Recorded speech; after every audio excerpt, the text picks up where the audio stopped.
क्या हाल चाल। लास्ट वाला वीडियो जो हमने देखा था आवेश के बारे में बात करी थी भाई, और काफ़ी अच्छा वीडियो था। आपको काफ़ी चीज़ उसमें समझ में आई होगी, सारे कॉन्सेप्ट उसमें क्लियर हो गए होंगे। ठीक है ना। जो बेसिक प्रॉपर्टीज की थी किसके बारे में, आवेश के बारे में। अब जो नया उसका सेकंड कॉन्सेप्ट है वो क्या, आवेश का क्या है, विधियाँ, आवेश की विधियाँ, मेथड ऑफ चार्जिंग के बारे में हम बात करने वाले हैं। अब मेथड ऑफ जो चार्जिंग होती है वो तीन तरीके से होती है, घर्षण के द्वारा, प्रेरण के द्वारा और कंडक्शन, मतलब तीन चीज़ होती है। इंग्लिश में अगर मैं बात करूँ तो पहली चीज़ हम बात करेंगे किसमें, फ्रिक्शन के द्वारा, कि हम कैसे किसी वस्तु को क्या कर सकते हैं, आवेशित कर सकते हैं। अगर कोई न्यूट्रल है तो फ्रिक्शन, कंडक्शन, और एक आता है क्या, इंडक्शन। इंडक्शन इसको बोलते हैं हम क्या, घर्षण। अभी मैं डिटेल में इसके बारे में बताऊंगा ना, कैसे हम इसमें बात कर सकते हैं, है ना। घर्षण, ये क्या कहलाएगा मेरे पास, चालन, है ना। अभी बात करेंगे चालन क्या होता है। और तीसरा है इंडक्शन। इंडक्शन को हम बोलते हैं क्या, प्रेरण। क्या बोलते हैं, प्रेरण। तो तीनों के बारे में हम बेसिकली बात कर सकते हैं। तो देखिए आइए, मेथड, तीन मेथड्स होती है। सबसे पहली जो मेथड हमें दे रखी है क्या, घर्षण। अब घर्षण देखिए, ठंड का सीजन चल रहा है, मॉर्निंग में हमें सबको ठंड लगती है और दोनों हाथों को हम क्या करते हैं, आपस में रगड़ते हैं। और जब हथेलियों को आपस में रगड़ते हैं जस्ट लाइक दैट, इस टाइप से, तो उस कंडीशन में हमारी हथेलियाँ क्या होती है, थोड़ी गर्म हो जाती है। क्या हो जाती है, थोड़ी गर्म हो जाती है। तो ये कंडीशन हमारे पास कहलाती है कौन सी वाली, घर्षण वाली, कि किन्हीं दो वस्तुओं को क्या करते हैं, आपस में हम रगड़ें तो उस कंडीशन में उसमें क्या होता है, कोई अमाउंट ऑफ आवेश उत्पन्न हो जाता है। ठीक है ना। जैसे यहाँ पर एक एग्जाम्पल भी मैं आपको बताऊँगा, है ना। देखिए बात आगे करते हैं, क्या लिखा है पहले इसके आर्टिकल को, ताकि आप लिख सके। इसमें दो वस्तुओं को आपस में रगड़ने से, है ना, रगड़ रहे हैं हम इसको, ठीक है ना, इसके मध्य इलेक्ट्रॉनों का स्थानांतरण के कारण ये वस्तुएं क्या हो जाती है, आवेशित हो जाती है। मतलब हम दोनों हथेलियों को अगर रख रहे हैं तो उसमें पहले से चार्ज उपस्थित है, लेकिन घर्षण की वजह से क्या हो रहा है, वो उत्पन्न हो रहा है, और उत्पन्न होने के बाद इस हथेली का जो आवेश है वो इस हथेली में जा रहा है। तो एक तो पहली मेथड हो गई घर्षण के कारण। क्लियर है। जब ये बड़ा अच्छा पॉइंट है, जब कांच की छड़ को किसी रेशम के कपड़े से हम रगड़ते हैं, ठीक है ना। जैसे मान लीजिए एक कांच की छड़ ली मैंने, ठीक है ना। देखिए ये एक प्रैक्टिकल भी किया था साइंटिस्ट ने, ठीक है ना। तो मैं बता देता हूँ, यहाँ पर कांच की जो छड़ है, ये मैंने एक ले ली कांच की छड़, ठीक है ना। इस कांच की छड़ को एक रेशम का कपड़ा लिया, ठीक है ना, रेशम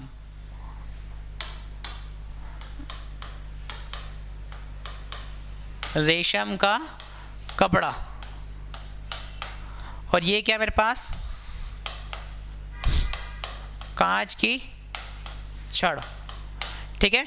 तो रेशम का कपड़ा लिया, जब इसको आपस में रब किया, जैसे मान लीजिए मैं बात करूं, इस तरीके से रब कर दिया, तो उस कंडीशन में यहाँ पर क्या होता है, यहाँ पर कुछ धन आवेश उत्पन्न होता है, और यहाँ पर क्या होता है, कुछ ऋण आवेश उत्पन्न होता है। तो ये क्या हो रहा है हमारे पास मेथड, हाँ जी, ये क्या हो गया मेरे पास, मेथड ऑफ चार्जिंग हो गई, ठीक है ना। तो यहाँ पर अगर इन दोनों को आपस में रब करा तो यहाँ पर क्या हुआ, कुछ अमाउंट ऑफ चार्ज उत्पन्न हुआ। देखिए एक चीज़ और समझाता हूँ, ऐसे मैंने छड़ कितनी ले ली, दो ले ली, उसको भी रेशम के कपड़े से इसको रब किया। जैसे मान लीजिए मैं इसको थोड़ा सिस्टमेटिक बना दूँ, तो ये भी कांच की छड़ है। अब इस पर भी कितना आ गया, धन आवेश आ गया। अब इन दोनों छड़ों को जब हम आपस में लेके जाएंगे, तो ये क्या करेगी, एक दूसरे को क्या लगाएगी, एक तरह का बल लगाएगी। क्या लगाएगी, बल। और वो बल कैसा होगा, प्रतिकर्षण का बल होगा। और इसी प्रैक्टिकल के द्वारा इन्होंने बताया था कि जो आवेश होता है वो क्या होता है, दो प्रकार का होता है, एक धन आवेश होता है और एक क्या होता है, ऋण आवेश होगा, ठीक है ना। तो एक कांच की छड़ से हो गया। चलिए भाई, तो याद रखना, यहाँ पर कांच की छड़ पे धन आवेश आ रहा है और बाकी पे कितना आ रहा है, ऋण आवेश आ रहा है ना। तो यहाँ पर क्या कर रहे हैं, आपस में इनको रगड़ रहे हैं, मतलब घर्षण की वजह से यहाँ पर आवेश उत्पन्न हो रहा है। दूसरा बात करता है एबोनाइट। अगर एबोनाइट की छड़ है, उसको हम किसी कपड़े से, ऊन के कपड़े से अगर रगड़ रहे हैं, ठीक है ना, तो एबोनाइट की छड़ के ऊपर क्या होता है, ऋण आवेश आ जाता है, और ऊन के कपड़े पर कितना आ जाता है, धन आवेश हो जाता है, ठीक है ना। तो यहाँ पर रगड़ने पर ऋण आवेशित तथा ऊन धन आवेशित हो जाता है। तो इस तरीके से यहाँ पर भी क्या हो रहा है, धन और ऋण का कॉम्बिनेशन हो रहा है, ऋण से धन में और धन से ऋण में ट्रांसफर हो रहा है, ठीक है ना। बादल आपस में रगड़ने पर घर्षण पर आवेशित हो जाते हैं। बिजली चमकते हुए देखी होगी ना, बस वही चीज़ यहाँ पर है। सूखे बालों में कंघी घुमाने से वह आवेशित हो जाती है, ठीक है भाई, ये भी याद रखना। अरे बहुत सारे इसमें एग्जाम्पल दे रखे हैं, ठीक है। तो ये हमारे पास क्या, घर्षण वाली मेथड हो गई, ठीक है ना। आपस में किन्हीं दो चीज़ों को क्या करेंगे, आपस में रगड़ेंगे, तो उसमें घर्षण के कारण क्या होता है, आवेश का रूपांतरण होगा, एक वस्तु से दूसरी वस्तु में उसका रूपांतरण हो जाएगा।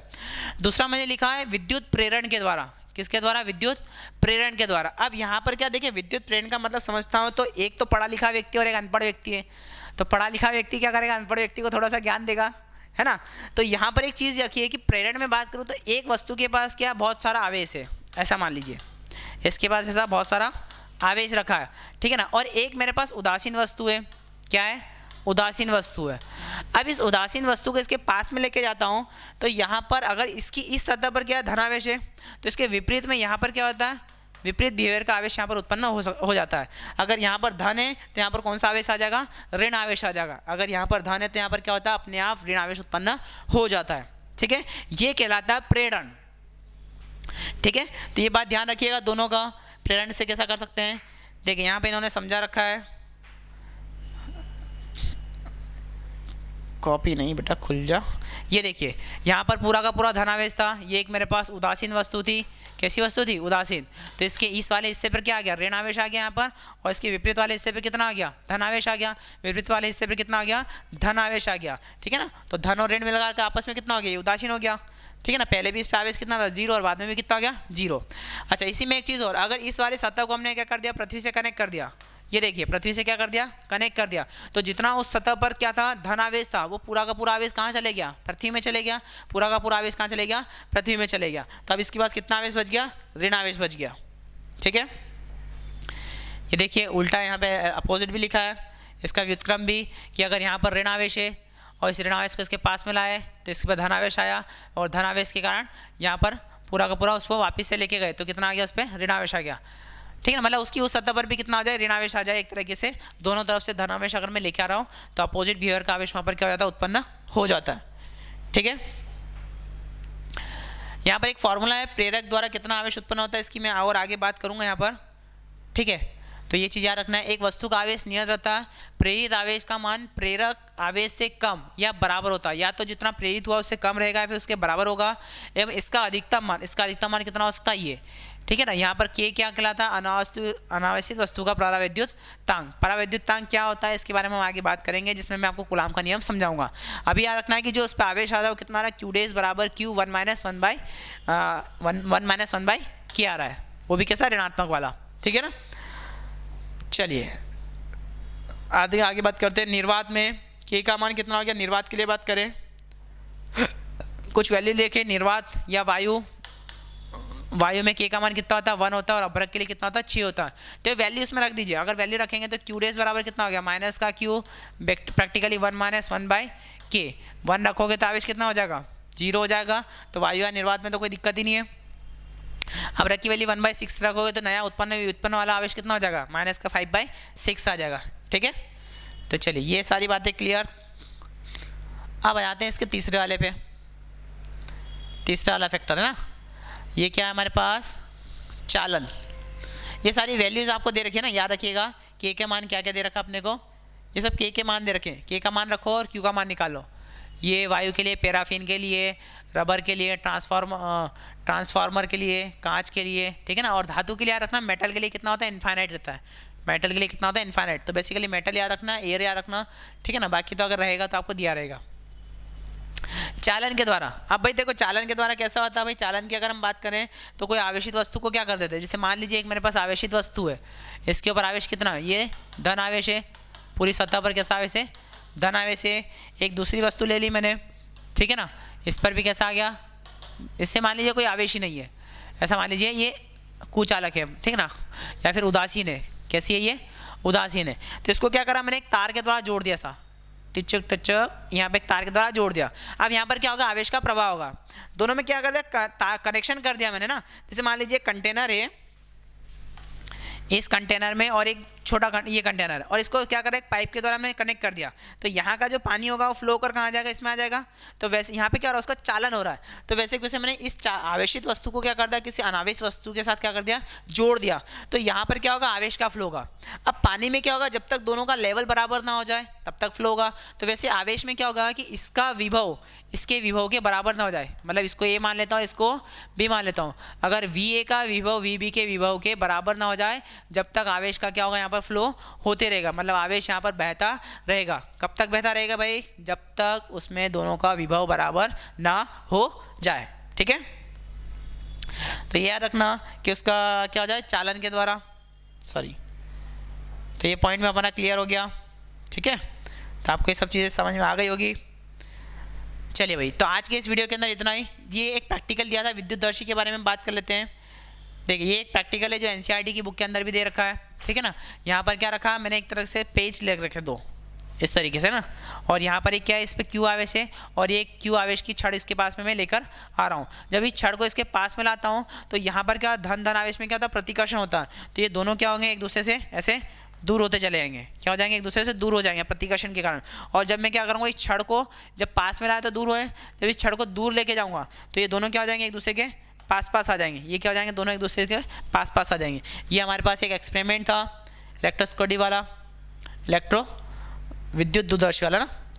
क्या लिखा है देखिए, ये एक सरल उपकरण है जिसकी सहायता से किसी वस्तु पर आवेश की उपस्थिति को ज्ञात किया जा सकता है। जब एक आवेशित वस्तु को, है ना, वस्तु को इसकी धात्विक घुंडी नॉब के संपर्क में लाते हैं, ठीक है ना, लाते हैं तो कुछ आवेश स्वर्ण पत्तियाँ, ये क्या हो गया, आवेश की स्वर्ण पत्तियाँ दे रखी दोनों ना। तो इसको मैं क्या कर रहा हूँ, इसके पास में लेके आ रहा हूँ, ठीक है ना, लाते हैं पत्तियाँ, तो कुछ आवेश स्वर्ण पत्तियों पर स्थानांतरण हो जाता है एवं प्रतिकर्षण के कारण ये पत्तियां फैल जाती है। कैसे फैल जाती है, दूर दूर। ये पत्तियां कैसे हो जाती है, दूर दूर फैल जाती है। जब इस आवेशित वस्तु को आवेशित वस्तु को इस धनावेशित के पास में ला रहे हैं तो इसका कुछ आवेश क्या होता है, यहाँ पर नीचे पत्तियों पर भी आता है ना, इस लीफ पे आ जाए, गोल्ड लीफ के ऊपर भी आ जाएगा। इसको क्या बोलते हैं, गोल्ड लीफ, सोने की पत्तियाँ, है ना, गोल्ड लीफ। इसको क्या बोलते हैं, गोल्ड लीफ, है ना। तो गोल्ड लीफ में क्या होता है, दोनों पत्तियां आवेशित और धन आवेश के कारण क्या होती है, दोनों एक दूसरे से दूर दूर हो जाती है। लेकिन अगर इसको मैं दूर लेके जाऊंगा तो उस कंडीशन में इनमें आवेश कम हो जाएगा और उसके कारण ये पत्तियां क्या हो जाएगी, आपस में पास पास में आ जाएगी, फैलाव वस्तु पर हो जाता है, ठीक है ना। आगे क्या लिखा देखिए, पढ़ते हैं इसमें। पत्तियां फैल जाती है, पत्तियों का फैलाव वस्तु पर आवेश की मात्रा के बारे में अनुमानित जानकारी देता है। यदि एक आवेशित वस्तु को पहले से आवेशित विद्युतदर्शी के नज़दीक लाते हैं तो ये विद्युत का आवेश और विद्युतदर्शी पर उपस्थित आवेश एक ही प्रकृति का है, तो क्या होगा, पत्तियां और अधिक फैल जाती है, मतलब क्या हो जाए, पत्तियां दोनों दूर दूर फैल जाती हैं। और यदि विपरीत प्रकृति का, मतलब अपोजिट नेचर का आवेश है तो पत्तियां क्या हो जाएगी, आपस में सिकुड़ जाएगी, क्या हो जाएगी, आपस में सिकुड़ जाएगी। मतलब अगर समान प्रकृति का है तो डाइवर्स हो जाएगी, मतलब फैल जाएगी, और अगर असमान प्रकृति का तो क्या हो जाएगी, एक दूसरे से सिकुड़ जाएगी, मतलब क्या हो जाएगी, कन्वर्स हो जाएगी, ठीक है। चलिए जी आगे बात करते हैं हम इसमें। अब कूलाम का नियम बड़े काम का है, तो कूलाम का नियम, इसकी हम बात करेंगे नेक्स्ट आर्टिकल के बारे में, ठीक है ना। इसके अंदर मैंने आवेश का संचार, आवेश की मेथड ऑफ चार्जिंग आपको बता दिए, आए वो आपके साथ तीनों चीज़ समझ में आई होगी। इसके बाद कूलाम का नियम और कूलाम के ऊपर बेस कुछ अच्छे टाइप की प्रॉब्लम्स हम डिस्कस करेंगे नेक्स्ट वीडियो के अंदर, ठीक है ना। तब तक के लिए ओके बाय।